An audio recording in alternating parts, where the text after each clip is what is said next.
This edition of the Web Summit we're calling the Indian economy from darling to damned. If you recollect, somewhere in the mid 90s, Goldman Sachs first put out this idea about BRICS, standing for Brazil, India, Russia, and China.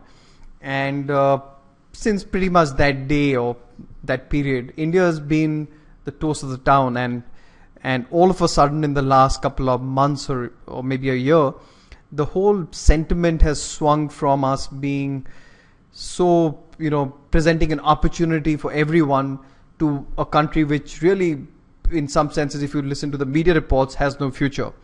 So there is a lot of reality to it. There's a lot of noise to it.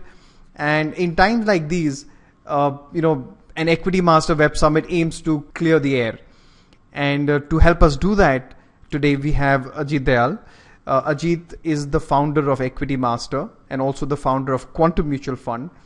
And we are delighted to have him with us today.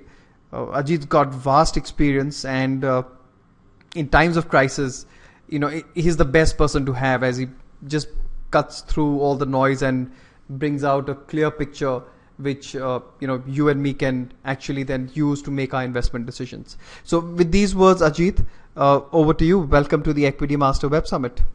Thank you, Rahul, for having me once more on a web summit for the viewers of Equity Master.